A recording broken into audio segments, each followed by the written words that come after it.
स्वागत है आपका विज्ञान वृक्ष पर, जो बीएससी के स्टूडेंट्स और एस्पायरिंग स्कॉलर्स के लिए ज्ञान और सफलता का एक अनोखा साथी है। नमस्कार दोस्तों, विज्ञान वृक्ष के ऑनलाइन प्लेटफॉर्म पर आप सभी का हार्दिक स्वागत है। और आज की क्लास में हम जिस टॉपिक के ऊपर चर्चा करने वाले हैं उसका नाम है हमारा मैग्नेटिक इक्विवेलेंस ऑफ प्रोटॉन। आप एक बात तो एनएमआर स्पेक्ट्रोस्कोपी पढ़ते पढ़ते जान चुके होंगे कि मैग्नेटिक और केमिकली इक्विवेलेंट जो प्रोटॉन्स हैं वो किसी एनएमआर स्पेक्ट्रोस्कोपी के लिए कितने जो अहम भूमिका निभाते हैं। ऐसा इसलिए क्योंकि जब हम स्पिन स्प्लिटिंग की बात करते हैं वो सारी की सारी डिपेंड करती है हमारे इक्विवेलेंट प्रोटॉन्स के ऊपर। ये प्रोटॉन्स मैग्नेटिकली इक्विवेलेंट हो सकते हैं, केमिकली इक्विवेलेंट हो सकते हैं। यानी कि जब तक हम किसी नेबरिंग प्रोटॉन की इक्विवेलेंसी के बारे में नहीं जानते तब तक हम स्प्लिटिंग को डिफाइन नहीं कर सकते।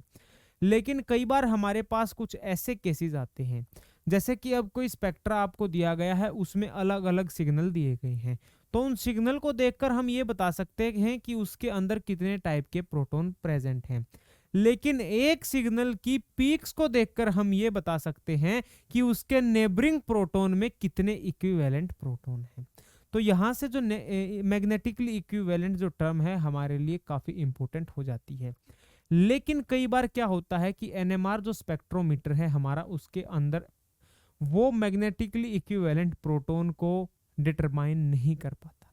जैसे कि आप कुछ इस तरह से समझिए कि मान लीजिए आप कोई फोटोग्राफी शूट करना चाहते हैं, आपके पास एक कैमरा है। हम क्या करते हैं, देखिए पहले अगर मैं स्पेक्ट्रोस्कोपी की ही बात करता हूं तो यहाँ पर जो सारा का सारा फिनोमिना है मैग्नेटिक इक्विवेलेंस का, वो हमारे मोलिकुलर चेंजेस के ऊपर डिपेंड करता है। कैसे, वो फोटोग्राफी से आप देखेंगे। फोटोग्राफी देखिए, अब मान लीजिए आपके पास एक स्पिनिंग व्हील है या आप साइकिल का पहिया आप मान लीजिए।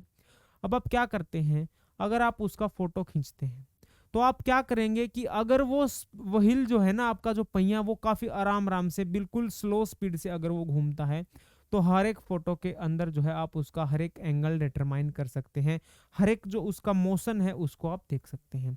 लेकिन अगर वहीं पर अगर थोड़ी सी रफ्तार उसकी बढ़ा दी जाती है तो आप फिर दोबारा से क्लिक करेंगे तो आप देखेंगे कि अब आपको एक ब्लर सी पिक्चर दिखेगी, आप पहले की अपेक्षा कुछ कम डिटरमाइन कर पाएंगे।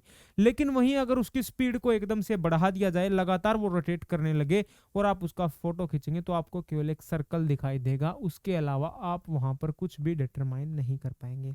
सेम ऐसा ही हुआ हमारा स्पेक्ट्रोस्कोपी के अंदर।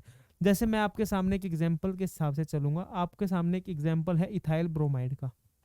देखिए इथाइल ब्रोमाइड मैं लिख देता हूं, इथाइल ब्रोमाइड नाम से आप थोड़ा सा जान पाएंगे कि इथाइल जो है 2 कार्बन एटम होंगे, एक कार्बन एटम के पास आपका ब्रोमीन प्रेजेंट होगा, क्योंकि आईयूपीएसी नोमेनक्लेचर हम देखते हैं तो वहां से इसके बारे में जानते हैं।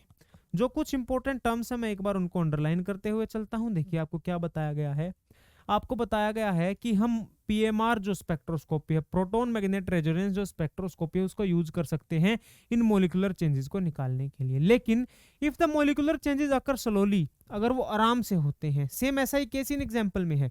वहां जब पहिया आराम आराम से घूम रहा था तो फोटो के अंदर वो कैप्चर हो गया, जब स्पीड बढ़ी तो हमें ब्लर सी फोटो मिली, ज्यादा स्पीड मिली तो केवल एक सर्कल मिला।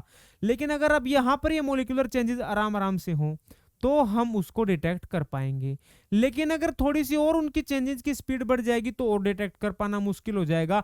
और अगर उनके चेंजेस इतने जल्दी जल्दी जल्दी जल्दी होंगे, साइमल्टेनियसली उसके अंदर अगर चेंज होंगे तो फिर हम उसको डिटेक्ट नहीं कर पाएंगे। यही बात आपको बताता है कि if the molecular changes occur at relatively fast rate, अगर वो ज्यादा फास्ट रेट से होंगे तो जो हमारा स्पेक्ट्रोफोटोमीटर है उसको डिस्टिंग्विश नहीं कर पाएगा।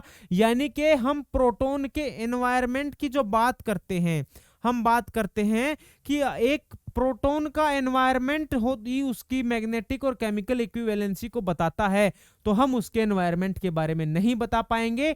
यानी कि हम मैग्नेटिक इक्विवेलेंट प्रोटॉन की जानकारी एनएमआर स्पेक्ट्रोस्कोपी के माध्यम से नहीं दे पाएंगे। एग्जाम्पल आपको इथाइल ब्रोमाइड का बताता हूं। देखिए इथाइल जो ब्रोमाइड है ये आपको स्टैगर्ड कन्फर्मेशन के अंदर मिलता है, और स्टैगर्ड भी आपको 3 कन्फर्मेशन जो है वो इसकी देखने को मिलती है। एक आपकी एंटी होती है और आपकी गोच कन्फर्मेशन होती है। देखिए आगे चलते आपको बताता हूं कुछ इस प्रकार से। देखिएगा आपके सामने क्या है, ये जो आपको सिनेरियो दिख रहा है ये कुछ ऐसे है कि दो कार्बन एटम है, मान लीजिए आप इसको बॉन्ड मान लीजिए, ये कार्बन और कार्बन, देखिए पेन की जो आप पीछे का हिस्सा और आगे वाले हिस्से पे दो कार्बन एटम प्रेजेंट है, एक यहाँ एक यहाँ। अब मैं इसको आपकी तरफ घुमा देता हूँ, आगे की तरफ आपको एक सीधा वाई दिखेगा, यानी कि एक आपको यहाँ अटैच है, एक यहाँ अटैच है और एक जो है नीचे अटैच है। इस पोजीशन के ऊपर आप देख सकते हैं आपके 3 हाइड्रोजन जो हैं वो अटैच कर दिए गए हैं। पीछे वाले बॉन्ड पर आपको उल्टा वाई दिखता है, एक बॉन्ड ऊपर, दो इधर दो इधर। अब यहाँ पीछे की तरफ ऊपर पोजीशन के ऊपर ब्रोमीन अटैच है और इस पोजीशन के नीचे की तरफ यहाँ पर जो सीधा वाई आपकी तरफ है यहाँ हाइड्रोजन अटैच है।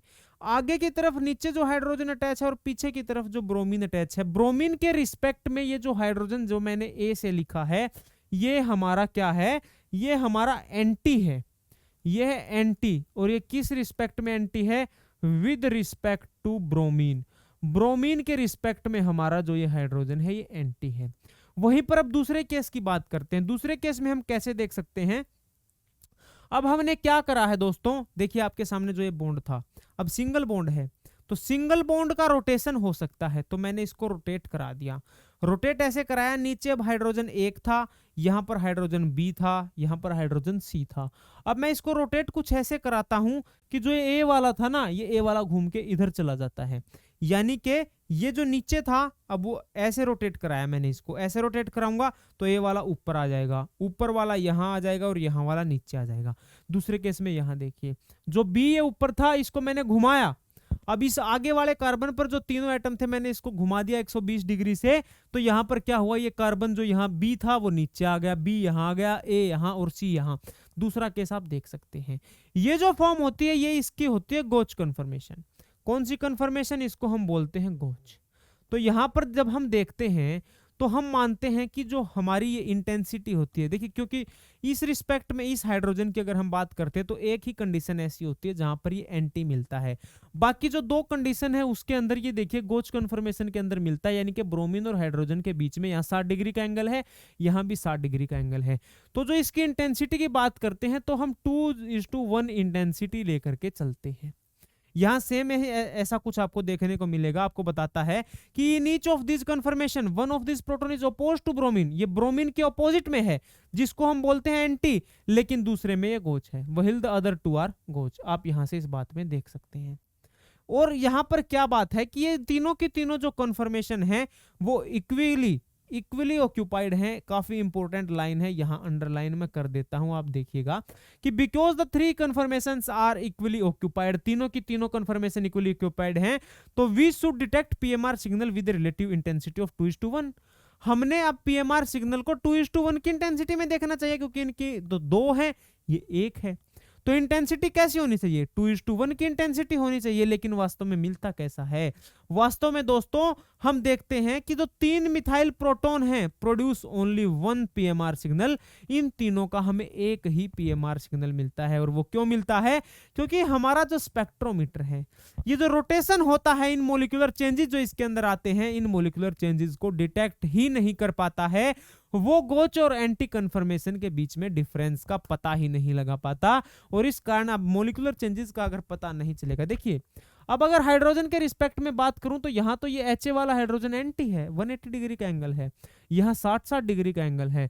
अगर नॉर्मली इन कन्फर्मेशन की बातें करें तो यहां से तो हमें क्या दिखता है कि ये अलग सिग्नल देगा, ये अलग सिग्नल देगा, इंटेंसिटी भी बता दी अब, लेकिन स्पेक्ट्रोमीटर जो इस बात को डिटेक्ट नहीं कर पा रहा, तो इसीलिए क्या होता है, this implies that all the 3 methyl protons, ये बताता है कि तीनों के तीनों जो मिथाइल प्रोटॉन्स हैं वो मैग्नेटिकली इक्वल हैं, ये मैग्नेटिकली इक्वल हो गए। लेकिन ऐसा कैसे हुआ कि जो इन तीनों की इंटर कन्वर्जन की रेट थी फर्स्ट, सेकंड और थर्ड की, 1, 2, 3 नाम दिए गए हैं, कार्बन कार्बन सिंगल बॉन्ड के अलोंग जो ये रोटेशन हो रही है वो इतनी ज्यादा स्पीड से हो रही है कि हमारा NMR जो स्पेक्ट्रोमीटर है वो इस चीज को डिटेक्ट नहीं कर पाता।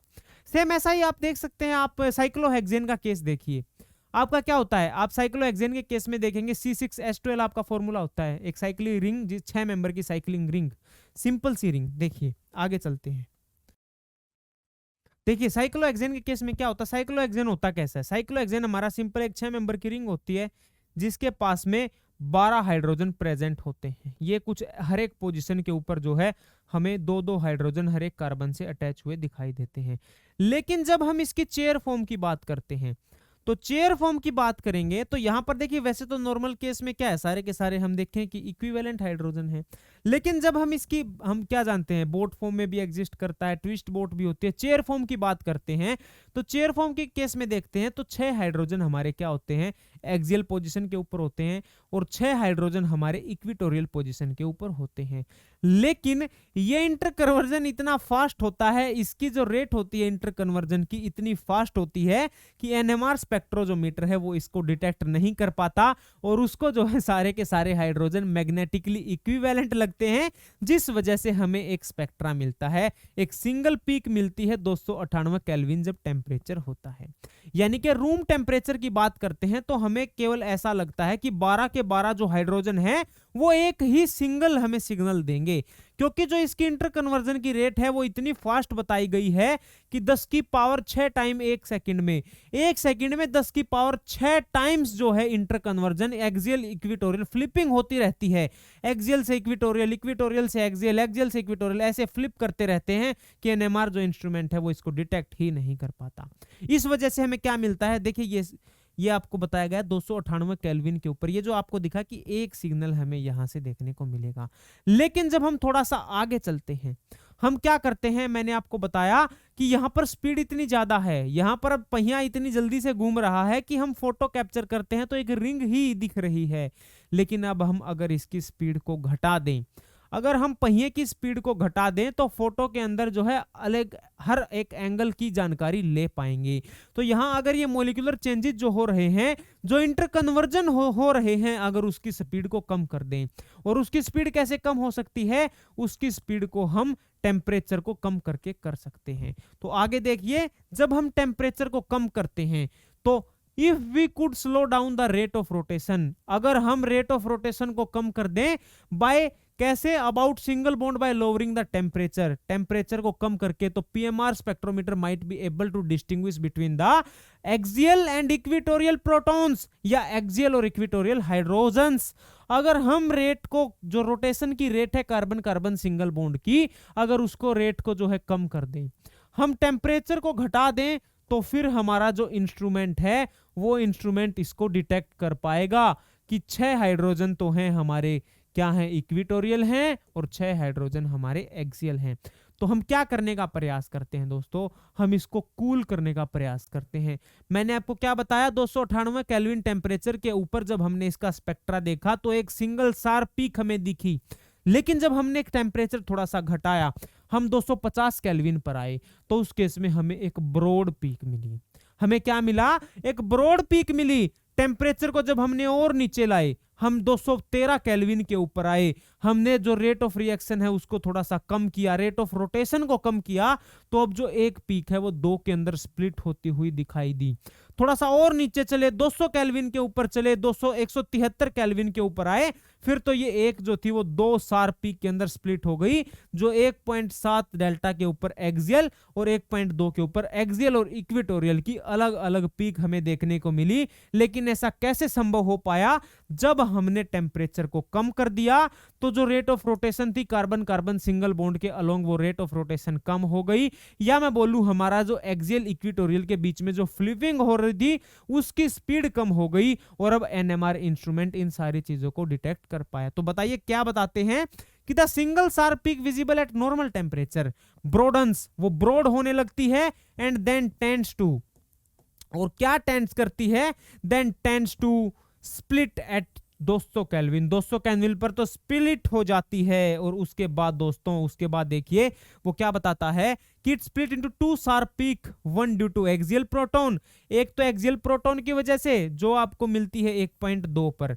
यानी कि यहां जो पीक आपको मिल रही है ये है आपके 6 एक्सियल प्रोटॉन के कारण दोस्तों, ये है 6 एक्सियल प्रोटॉन के कारण, और जो आपको ये 1.7 पर मिल रही है ये 6 इक्विटोरियल प्रोटॉन के कारण।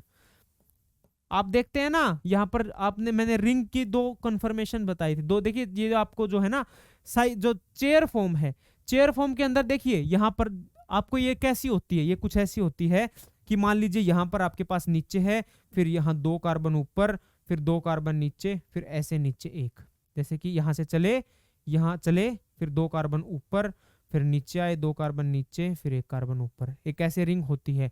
ये फ्लिप करती रहती है इसके अंदर। तो यहाँ ये ऊपर है और ये 2 ऊपर हैं और ये 3 नीचे हैं।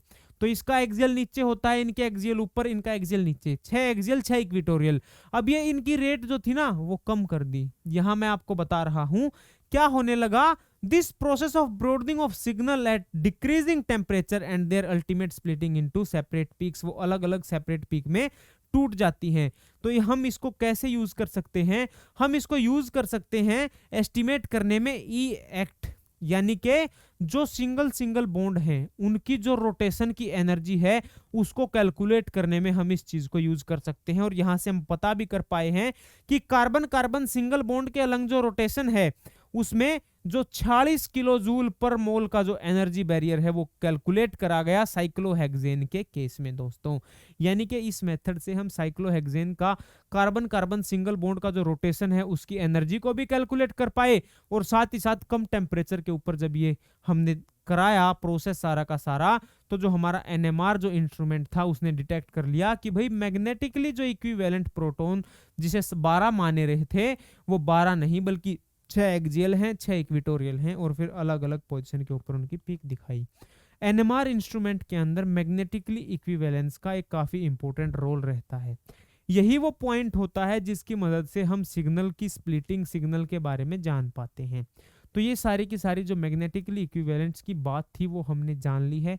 इसके बाद अब जो हमारा इंपॉर्टेंट पॉइंट बचता है कि हमारी एनएमआर स्पेक्ट्रोस्कोपी की एप्लीकेशंस क्या क्या हैं, आने वाली क्लास के अंदर हम उसकी सारी की सारी एप्लीकेशंस के बारे में जानेंगे। तो आज के लिए इतना ही, आपसे अगली क्लास में मुलाकात होगी स्पेक्ट्रोस्कोपी की एप्लीकेशन के साथ। तो आप सभी का बहुत बहुत धन्यवाद।